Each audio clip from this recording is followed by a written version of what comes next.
Okay, let's recall the definition for a limit. In other words, what does this mean when we talk about the limit as x goes to a of f of x equals L, some L? Well, it means that for all epsilon greater than 0, there exists a delta greater than 0, such that if this is true,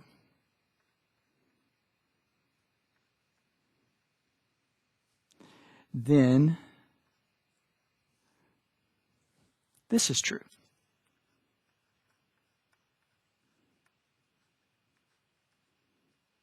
Okay, that's what it means. So let's see if we can apply that to prove a particular limit. So let's suppose, for example, we've got this limit.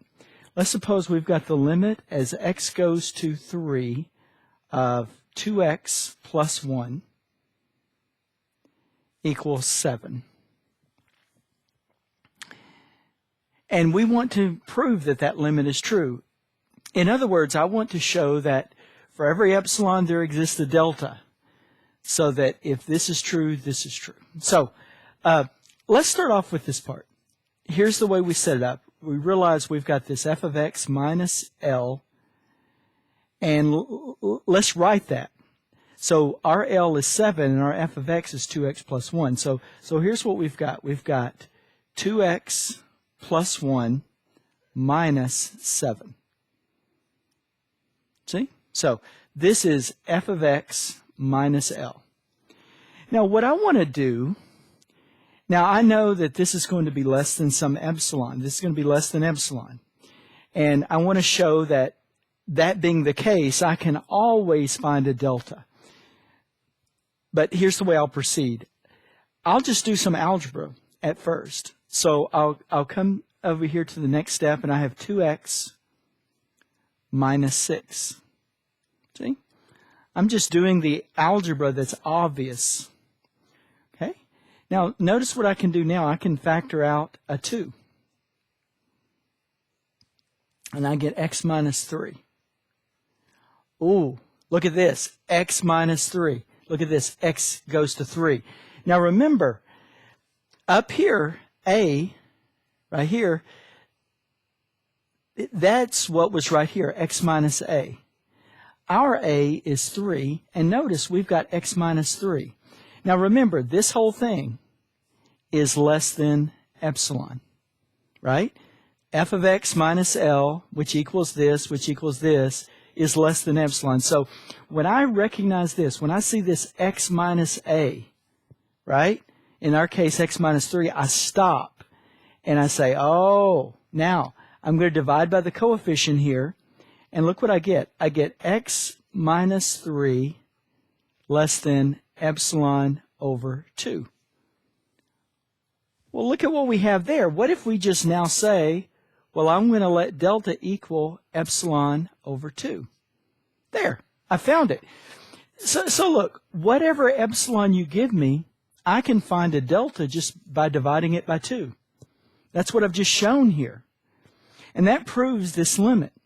Because notice, I started off with f of x minus L, and I just did the obvious little algebra here, and I came to this point. Okay, this is less than epsilon, which means this is less than epsilon. Well, then I divide by 2, and you can just follow everything back. And sure enough, we've shown that if x minus a less than epsilon, then the absolute value of f of x minus L less than epsilon. In other words, this is all I needed to do, because I've shown, yeah, you give me an epsilon, I'll find you a delta. So let's look at one more example here. Let's suppose I've got the limit as x goes to 4 of 3x plus 2 equals, I believe that would be 14. Okay, so let's see how we would start off. We've got 3x plus 2 minus 14. Okay, there we go, minus 14.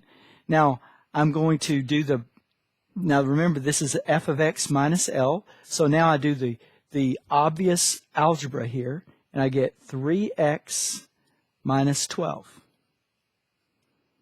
Factor out the 3, see? Factor out the 3. Ah, bingo, look. 4. X minus 4. X minus whatever this is. That's less than epsilon. See? This is less than epsilon. This is less than epsilon. This is less than epsilon. But notice, I can rewrite that as x minus 4 less than epsilon over 3. And I'll just say, well, let delta equal epsilon over 3. And there, I've done what I need to do. You give me an epsilon, and I'll find you a delta by dividing it by 3. That's all I need to do.